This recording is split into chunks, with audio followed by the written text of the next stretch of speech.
तो दोस्तों आप लोग यहाँ पर देख सकते हैं कि ये जो पेपर है वह बीए फर्स्ट ईयर के स्टूडेंट के लिए है और ये मेजर पेपर है, हिंदी साहित्य का यह मेजर पेपर है और इस पेपर का नाम है हिंदी काव्य। और ये जो पेपर है यह पहला पेपर है, ठीक है, और दूसरा पेपर वह माइनर पेपर है। ये जो पेपर है ये आपके 2024 में हुआ था, यानी कि 2024 का पेपर ही मैं यहाँ पर आपके लिए लाया हूँ। तो इसलिए ये आपका एक प्रकार से इंट्रो मैंने आप लोगों को बता दिया है। अब मैं बता देता हूं आपके प्रश्न किस प्रकार से आते हैं।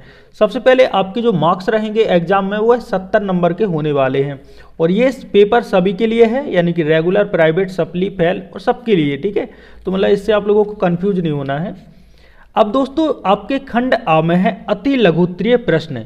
अति लघुत्तरीय प्रश्न जिसमें आपको 5 प्रश्न रहेंगे, विकल्पीय प्रश्न रहेंगे मतलब, और आपको एक एक नंबर का प्रत्येक प्रश्न रहने वाला है।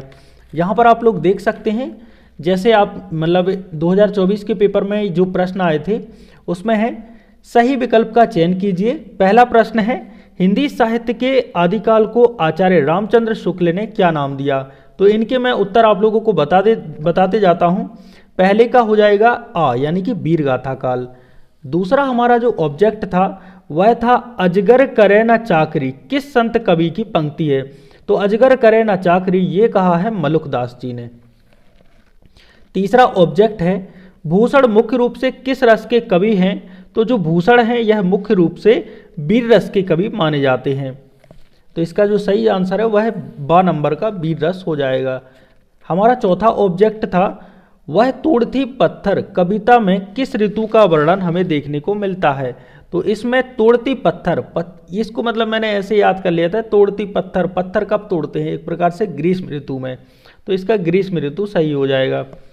पांचवा है चांद का मोह टेढ़ा है किसका काव्य संग्रह है। तो ये है मुक्तिबोध का काव्य संग्रह। तो इसका सही आंसर हो जाएगा ऑप्शन नंबर बी।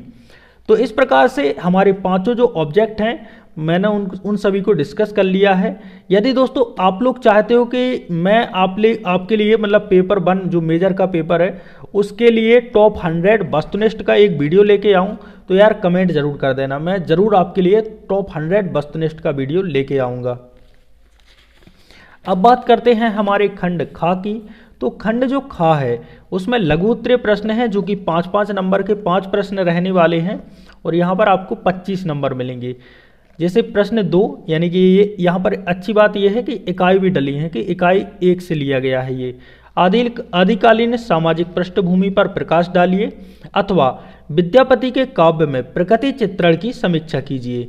इकाई 2 यानी कि प्रश्न 3, भक्ति काल की सामान्य विशेषताएं लिखिए अथवा सूरदास के भ्रमर गीत पर संक्षिप्त प्रकाश डालिए। इकाई 3 यानी कि प्रश्न 4, किन्हीं 5 रीतिकालीन कवियों के नाम तथा उनकी 2-2 रचनाएं बताइए।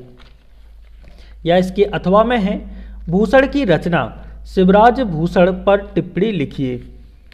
इकाई 4 यानी कि प्रश्न 5, नवजागरण की हिंदी साहित्य पर क्या क्या प्रभाव पड़ा। जो नवजागरण है उसका हिंदी साहित्य पर क्या क्या प्रभाव पड़ा स्पष्ट कीजिए अथवा निराला जी के काव्य में देश प्रेम की भावना का विवेचन कीजिए। हमारा जो अंतिम प्रश्न था यानी कि लघु उत्तरीय प्रश्न का छठा प्रश्न, नई कविता की विशेषताओं का वर्णन कीजिए अथवा प्रगतिवादी काव्य की प्रमुख प्रवृत्तियां बताइए। तो इस प्रकार से हमारा जो खंड बा है वह समाप्त होता है। अब बात कर लेते हैं हमारे आखिरी खंड की जो है खंड सा। इसमें कुल मिला के 4 प्रश्न हैं और सभी प्रश्न 10-10 नंबर के हैं।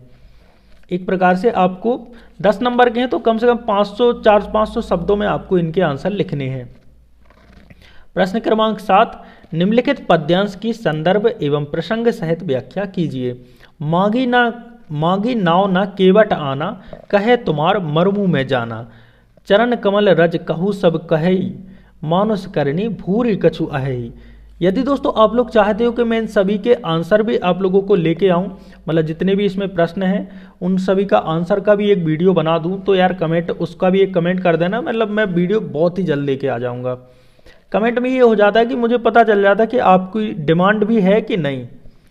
या इसके अथवा में था, यानी कि इसी प्रश्न के अथवा में यदि आपको ये पद्यांश की व्याख्या नहीं करनी है, बोरिंग लग रहा है, तो आप लोग कर सकते हैं अथवा वाला, हिंदी के काल विभाजन पर विभिन्न विद्वानों के विचार प्रस्तुत कीजिए। मतलब विचार प्रस्तुत करते हुए अपना निष्कर्ष दीजिए।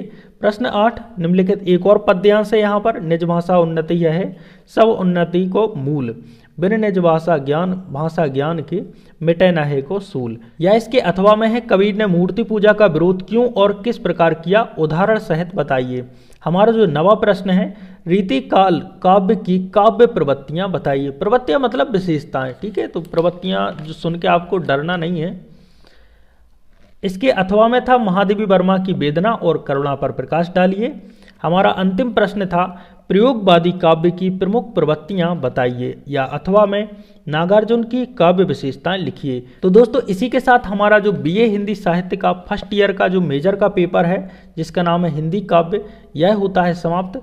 आई होप दोस्तों आपको ये वीडियो पसंद आया होगा। पसंद आया तो वीडियो को एक लाइक, और मिलते हैं एक और नए वीडियो के साथ। तब तक के लिए जय सिया राम।